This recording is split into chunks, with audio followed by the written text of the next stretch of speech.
Hello everyone, আসসালামু আলাইকুম। সবাই কেমন আছেন? আসলে একটা কথা কি আছে, সকাল সকাল আমার মা ছেলের ডিউটি শুরু হয়ে গেছে। মানে আমার ছেলেকে নিয়ে স্কুলে যাচ্ছি।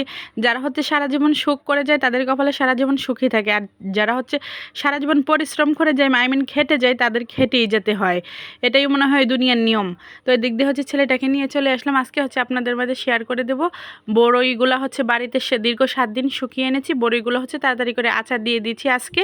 তো এরকম একটি আচার আমি যখন পেয়েছি, একদম নতুন নতুন খুলেছিলাম, তখন আমি এখানে অ্যাড করেছিলাম। তো দীর্ঘ 1 বছর হয়ে যাচ্ছে পেজ চালাচ্ছি। জাস্ট আমি শুধু একটা স্টার সেট আপ পাইছি, আর কোনো সেট আপ পাই নাই। তো তারপরে আমি কন্টিনিউয়াস আশা রেখে, মনের মধ্যে অনেক সাহস রেখে আমি জাস্ট কাজ করে যাচ্ছি।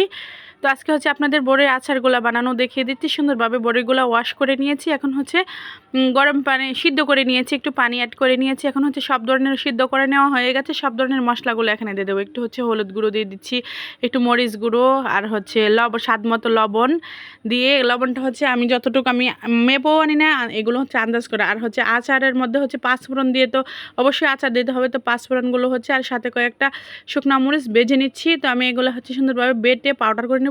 এবং এখন অফ ক্যামেরায় আমি সুন্দরভাবে নেড়ে ছেড়ে আমি এটাকে মিক্স করে নিচ্ছি ভালোভাবে। আর বড়ইটা এই যে এখানে একটু গরম মশলা এখানে অ্যাড করে নিচ্ছি। আর বড়ির আচারটা অনেকে অনেক ধরনের ভাবে দিতে পারেন, অনেক ভালোভাবে দিতে পারেন। তো আমি যেভাবে শিখেছি, আমার আচার দেওয়াটা মূলত আমার শাশুড়ি মার কাছ থেকে আমি শিখেছি। তো এইভাবেই আমি দিয়ে দিচ্ছি। এখন আমি সুন্দরভাবে নেড়ে ছেড়ে ভালোভাবে পানিটাই দেখতে পাচ্ছেন শুকিয়ে নিয়েছি। আর বড়িটা তেতো একটা টক না, আমি এখানে চিনিটা অ্যাড করে নিয়েছি। এখন এই প্রসেসে আমি চিনিটা অ্যাড করে নিয়েছি। তো চিনিটাও মিক্স করে নেওয়া হয়ে গেছে ভালোভাবে, একদম চিনি আচারের সাথে একদম মিলে গেছে, সেট আপ হয়ে গেছে। তো এখন আমি এই ভেজে রাখা সেই পাঁচফোড়নগুলো শিলপাটায় বেটে একদম এই যে পাউডারগুলো এখন এখানে মশলাগুলো অ্যাড করে নিচ্ছি। আচার তো পাঁচফোড়ন ছাড়া জমবেই না। তো এখন অফ ক্যামেরা আমি ভালোভাবে নেড়ে ছেড়ে সুন্দরভাবে আচারের সাথে মশলাটা মিক্স করে নিয়েছি। দেখতে দেখতে এই যে দেখেন আমার সুস্বাদু এবং চমৎকার মজাদার বড়োর আচার। এখন যেহেতু বড়োর সিজন, বড়োর আচারটা দেওয়া হয়ে গেছে। আমি সবসময় সব ধরনের আচার দেওয়ার চেষ্টা করি, কারণ আমার বড় ছেলে টক জাতীয় খাবার খেতে ও খুবই স্বাচ্ছন্দ্য বোধ করে।